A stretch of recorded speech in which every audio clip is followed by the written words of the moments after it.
Queridos irmãos e irmãs, por uma feliz coincidência, nós abrimos o nosso cerco de Jericó na festa de Todos os Santos. E esse ano, nós já pensávamos que não faríamos o cerco de Jericó, porque eu tinha uma viagem programada para Israel, a qual, diante dos últimos acontecimentos, foi cancelada, permitindo-nos assim fazer agora nessa semana o nosso cerco de Jericó. E o tema que eu pensei em compartilhar nessa semana tem a ver com uma atitude que, fechando as portas para o diabo, abre as portas para a santidade. Por quê? O que é a santidade? A santidade tem muitas definições possíveis, mas talvez a mais simples dela foi dada por Nosso Senhor. Meus irmãos e minhas irmãs são aqueles que escutam a palavra de Deus e a põem em prática. São aqueles que fazem a vontade do meu Pai que está nos céus. São aqueles, portanto, que obedecem à vontade do meu Pai. A esse respeito, São Tiago diz, esse é o versículo que nós escolhemos para versículo temático dessa semana: obedecei a Deus, mas resisti ao diabo e ele fugirá de vós. É muito importante que nós articulemos os dois elementos dessa frase. Por quê? Frequentemente, as pessoas ficam apenas com a segunda parte do versículo. Resisti ao diabo e ele fugirá de vós. Mas não é assim. Existe uma primeira parte. Sujeitai-vos a Deus, obedecei a Deus, e então resisti ao diabo e ele fugirá de vós. O que acontece conosco é que nós vivemos em tempos de engano. Jesus, em Mateus 24, nos adverte, dizendo, acerca dos dias finais: cuidado para que ninguém vos engane. Jesus não mandou estocar comida, não mandou fugir para a roça, não mandou fazer poço artesiano, não mandou comprar estoque de papel higiênico. O que Jesus mandou foi: cuidado para que ninguém vos engane. Porque estamos vivendo um período de mentira generalizada. Estamos vivendo, de fato, numa confusão sem precedentes. Uma confusão global. A gente não pode nem mais acreditar nos nossos próprios olhos, a gente não pode nem dizer o que a gente está vendo. Há muita mentira em circulação. E acerca disso, São Paulo diz na segunda carta aos Coríntios algo muito importante de ser lembrado. Ele diz: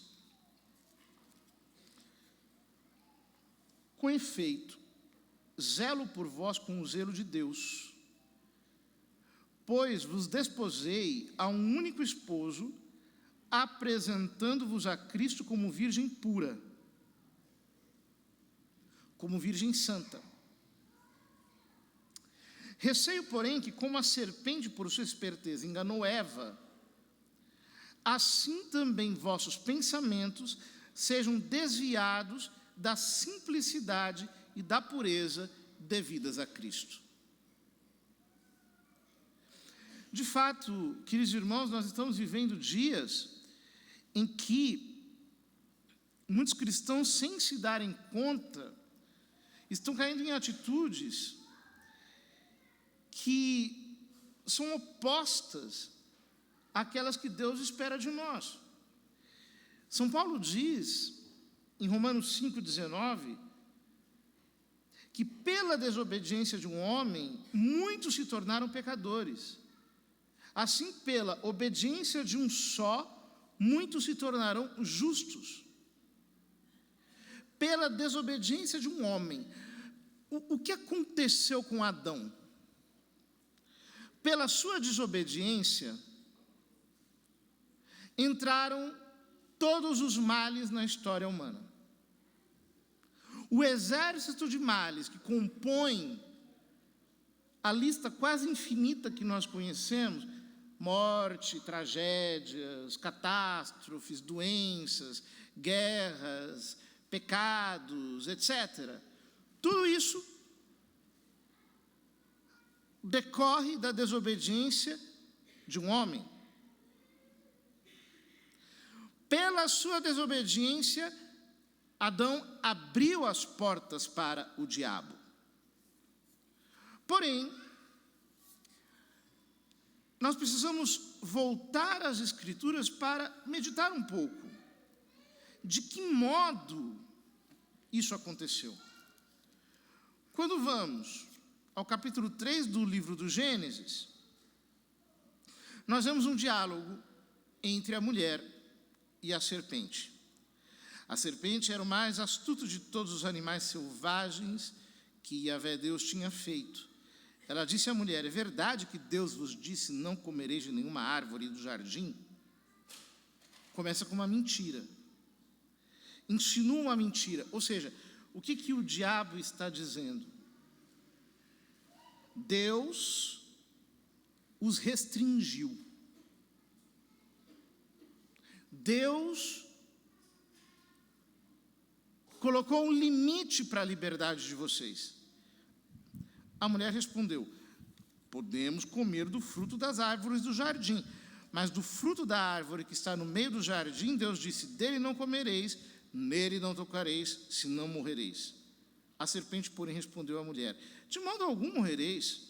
Pelo contrário, Deus sabe que no dia em que dele comerdes, vossos olhos se abrirão e sereis como deuses, conhecedores do bem e do mal. Esse conhecer o bem e o mal, em termos bíblicos, significa tereis intimidade com o bem e o mal.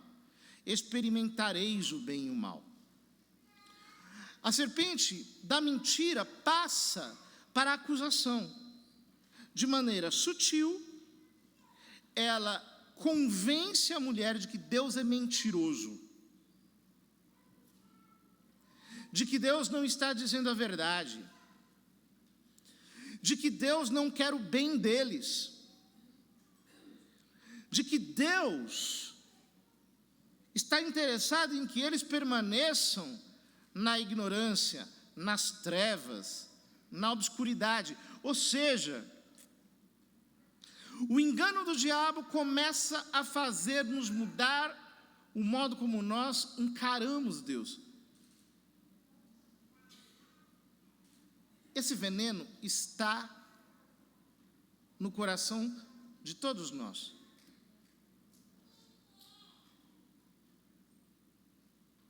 Basta analisarmos quanta dificuldade nós temos para dizer a Deus: seja feita a vossa vontade. Ah, mas se a vontade de Deus for o oposto da minha, ai, a gente sente medo. A gente diz: seja feita a vossa vontade, mas no fundo, querendo dizer: Deus, faz a minha vontade. Deus, eu quero a minha vontade. Porque aquela adulteração no nosso modo de perceber quem Deus é, causada lá no paraíso, foi transmitida a todos nós. E nós precisamos aprender a ter confiança nele, a tê-lo como nosso Pai. A segunda leitura diz, hoje, de uma maneira linda, da primeira de João: Veja que grande presente de amor o Pai nos deu, de sermos chamados filhos de Deus, e nós o somos. Jesus diz no Evangelho: se vós que sois maus sabeis dar boas coisas aos vossos filhos, quanto mais o Pai do céu dará coisas boas àqueles que lhe pedirem. Mas o diabo não quer que nós creiamos nisso. Ele quer que nós creiamos que Deus é mau, que Deus nos impõe restrições. E isso, a partir do século XVI, só vem piorando, com um ritmo avassalador. É aquilo que nós chamamos de mentalidade revolucionária, em que o homem deixou a atitude dócil, amorosa, devota, obediente, de contemplação do universo, e passou para a atitude agressiva, interventora, rebelde, desobediente. E todos nós somos educados pela sociedade em geral como se a rebeldia fosse um grande sinal de autenticidade. Quando eu me rebelo, quando eu me insurjo, então eu conquisto a minha liberdade. E isso está na mentalidade de muitos cristãos que pensam assim, que vivem assim, que querem ter um comportamento disruptivo, que não se conformam com a situação em que estão, que sempre se revoltam contra todos os problemas da vida. E nós precisamos entender o seguinte, que se nós não resolvemos essa questão, nós estamos com as portas escancaradas para o diabo. Porque é por aí que ele entra. É justamente, ele, para conseguir nos fazer pecar, ele precisa mexer nos nossos pensamentos e nos ensinar a ser rebeldes. Ele precisa mexer na nossa estrutura mental para nos fazer abraçar a rebelião como forma de vida, a desobediência, a atitude indócil, marrenta, birrenta, pirracenta, como forma de existir. Acerca disso, nós temos, por exemplo, uma história na Bíblia muito interessante, a história do rei Saul. E com ela, muitas outras histórias. Nós a lemos no primeiro livro de Samuel, quando, no capítulo 15, acontece a guerra contra os amalecitas. O Senhor disse, através de Samuel, a Saul: vai, pois, ataca Amaleque e volta ao interdito tudo o que lhe pertence, sem nada poupar. Matarás homens e mulheres, crianças e recém-nascidos, também bois e ovelhas, camelos e jumentos. Saul convocou e passou em revista o povo em Telém, etc. Atacou os amalecitas, mas, versículo 8, capturou vivo Agag, rei de Amaleque, e passou o restante do povo a fio de espada. Saul e seus homens pouparam Agag, assim como o melhor do rebanho e do gado, os animais cevados e os cordeiros, enfim, tudo o que havia de melhor. Não quiseram votá-lo ao interdito, só aniquilaram o que era ordinário e sem valor. A palavra de Yahvé veio então a Samuel: arrependo-me de ter constituído Saul como rei. Ele afastou-se de mim, não executou as minhas ordens. Samuel entristeceu-se e clamou a Yahvé durante toda a noite. Samuel madrugou para encontrar Saul durante a manhã. Disseram-lhe que Saul tinha erguido um monumento para si em Carmel, e daí descera de volta para Gilgal. Quando se encontrou com Samuel, Saul lhe disse: bendito sejas da parte de Yahvé, eu cumpri as ordens de Yahvé. Observou, porém, Samuel: mas que balidos e mugidos são estes que estou ouvindo? Saul explicou: é o que foi trazido de Amaleque. O povo poupou o melhor das ovelhas e dos bois para imolar a Yahvé teu Deus. O resto foi votado ao interdito. Samuel falou então a Saul: basta, deixa-me dizer-te que Yahvé me revelou nesta noite. Fala, disse Saul. Então Samuel começou: por menor que sejas aos teus próprios olhos, acaso não és o chefe das tribos de Israel? E Yahvé ungiu-te rei sobre Israel, e te enviou em expedição com a ordem de votar ao interdito os amalecitas, esses malfeitores, combatendo-os até exterminá-los. Aqui se trata, os amalecitas eram um tipo do demônio, do inferno. Por que não obedeceste à voz de Yahvé? Por que te precipitaste sobre os despojos, fazendo o que é mal aos olhos de Yahvé? Saul respondeu a Samuel: mas eu obedeci a Yahvé, realizei a expedição que ele me enviou. Eu trouxe Agag, o rei de Amaleque, para cá e votei os amalecitas ao interdito. E o povo reteve dos despojos, das ovelhas e dos bois, o melhor do interdito para sacrificá-lo a Yahvé, teu Deus, em Gilgal. Ou seja, ele queria sacrificar a Yahvé o fruto da sua desobediência. Isso é muito sério, porque as intenções de Saul não eram as piores, eram boas. Ele queria apresentar a Deus um sacrifício, só que ele se afastou do direcionamento dado por Deus para fazer aquilo que lhe parecia bom, para seguir a sua própria cabeça, para seguir os seus próprios raciocínios.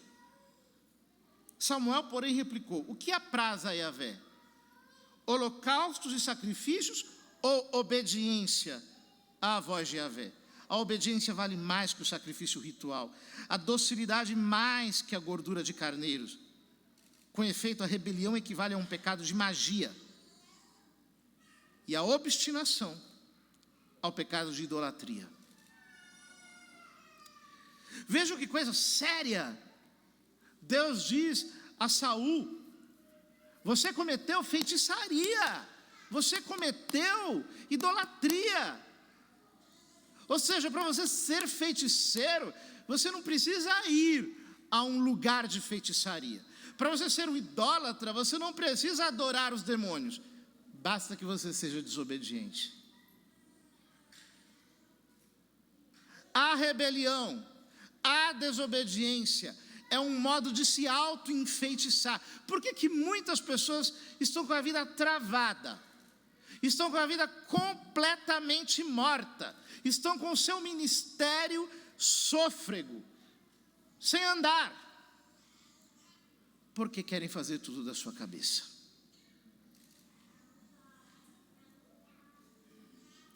Se você quiser fazer os maiores sacrifícios, como Saul quis fazer, partindo da tua vontade, da tua ideia, daquilo que você imagina,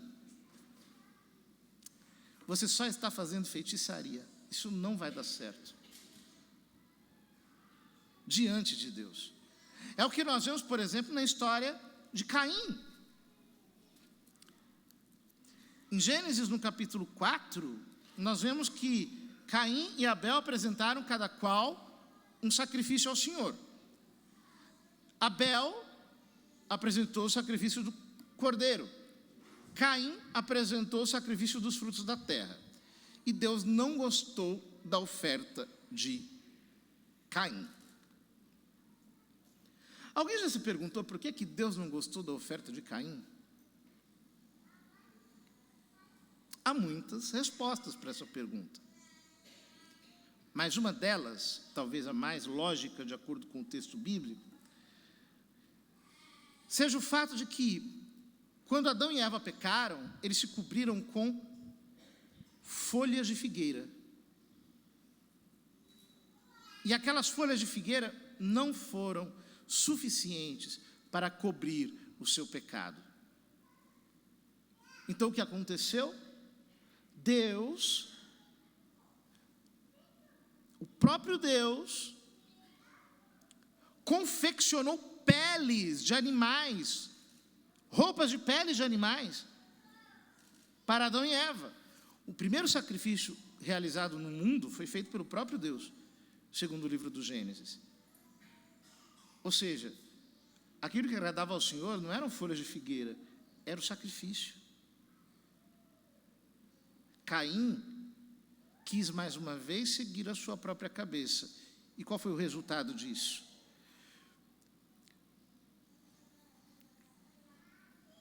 Diz o texto, Gênesis 4:6. Então Yahvé perguntou a Caim: por que andas irritado e com o rosto abatido? Porventura, se agires bem, não serás aceito? Mas se não agires bem, o pecado espreitará a tua porta. Ele te deseja, mas tu deves dominá-lo. O pecado aqui é uma imagem do tentador. É como uma cobra que está escondida para dar o bote. O pecado está à tua porta. Ele está à tua espreita. Tu deves dominá-lo. Mas ele não dominou. O que ele fez? Matou o irmão. Por causa da sua desobediência à voz de Deus. Em Números capítulo 20 acontece algo muito semelhante com Moisés. Vejam que coisa impressionante. Moisés foi um grande servo de Deus. O povo reclama porque não há água para beber. E Yahvé diz a Moisés: toma o cajado e reúne a comunidade, tu e Arão, teu irmão, falai à rocha perante eles, e ela dará sua água. O que Moisés fez? Deus mandou falar à rocha. O que Moisés fez? Moisés tomou o cajado que estava diante do Senhor, assim como este havia ordenado, levantou a mão, golpeou 2 vezes a rocha com o cajado, então jogou a água em abundância, e a comunidade bebeu, e os seus animais também. Mas Yahvé disse a Moisés e a Arão: visto que não acreditastes em mim para manifestardes minha santidade aos olhos dos israelitas, não introduzireis esta assembleia na terra que lhe dei. Moisés, de fato, morreu no Monte Nebo sem entrar na terra prometida. Por quê? Ele desobedeceu uma única ordem do Senhor. Vejam como Deus leva a sério a obediência. Como nós temos que andar submissos a Ele, porque a obediência é sinal de confiança e amor. Eu sei que Ele é meu Pai. Eu sei que Ele sabe mais do que mim. Eu sei que Ele quer o meu bem. Então eu preciso estar alinhado com Ele, ser-lhe dócil. Esta é a única forma de trancar definitivamente as portas para o diabo. E é isso que eu quero convidar você a fazer ao longo de toda esta semana.